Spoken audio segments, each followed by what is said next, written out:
Bonjour à vous, chers choisis de Jésus.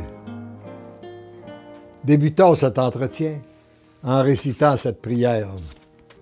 Seigneur, dans le silence de ce jour naissant, je viens te demander la paix, la sagesse, la force.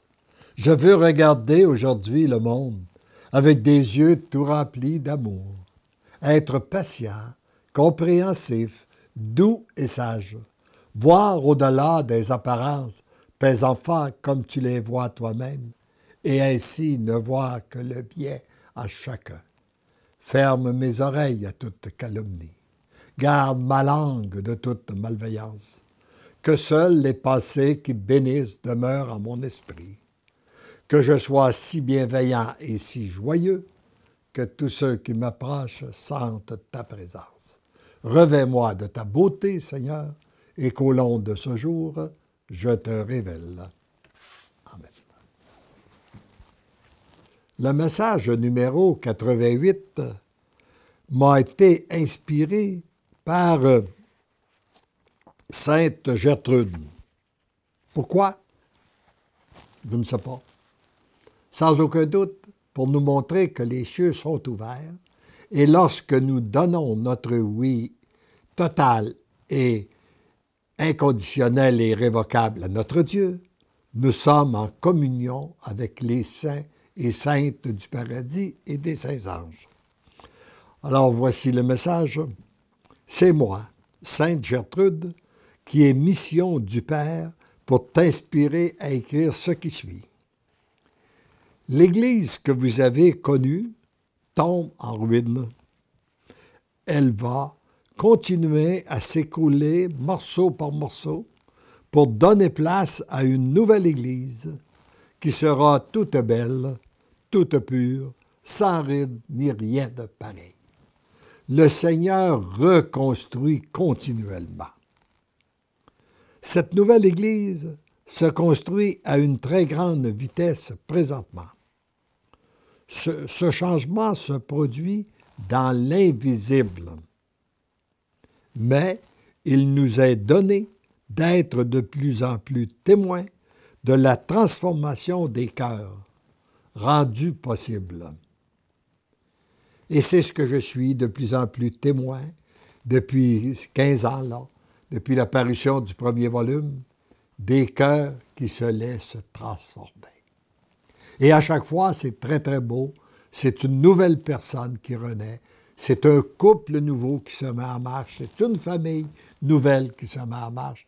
C'est une nouvelle Église qui se reconstruit. C'est un monde nouveau.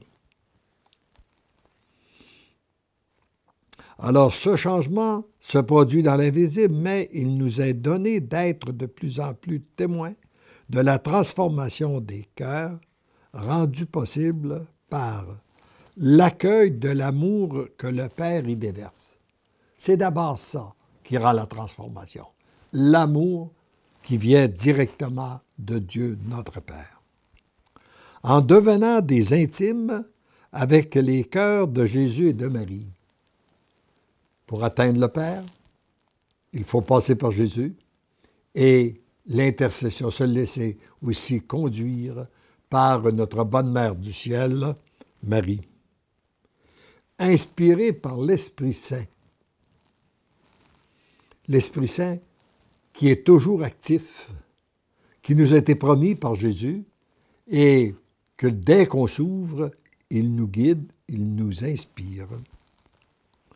En communion avec les saints et saintes du ciel et de la terre, sous la protection constante des saints anges. Aucune personne vivant sur cette terre ne pourra se vanter d'avoir reconstruit l'Église nouvelle. Il ne s'agit pas d'un mouvement humain, mais bien d'un mouvement divin. Et ce mouvement divin peut être accéléré uniquement par la docilité à l'accueillir.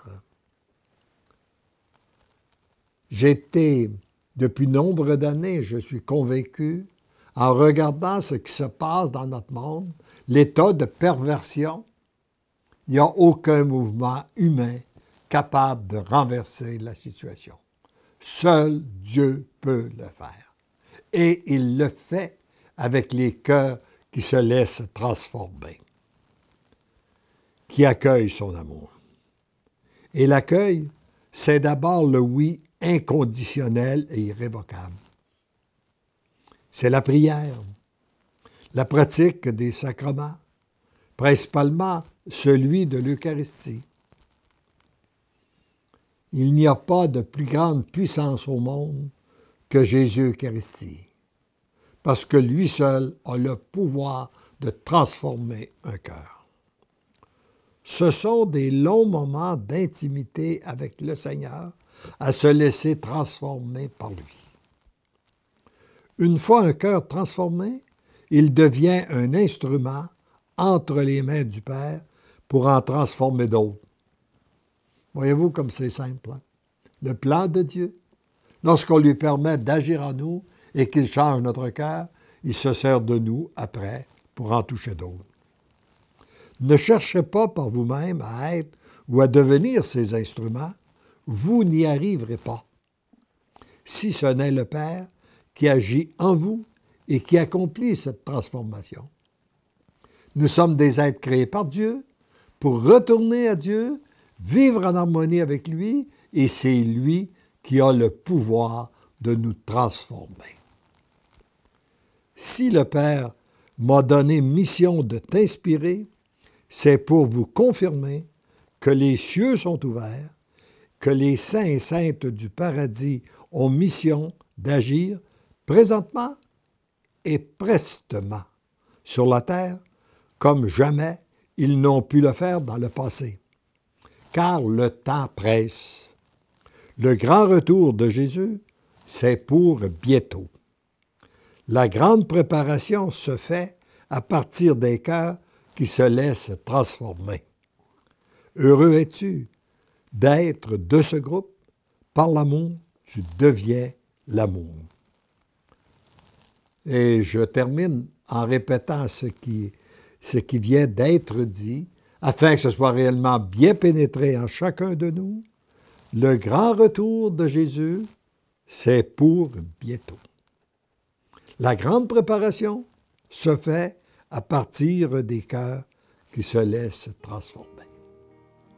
Heureux sommes-nous de redonner notre oui et de nous laisser transformer par l'amour de Dieu, notre Père.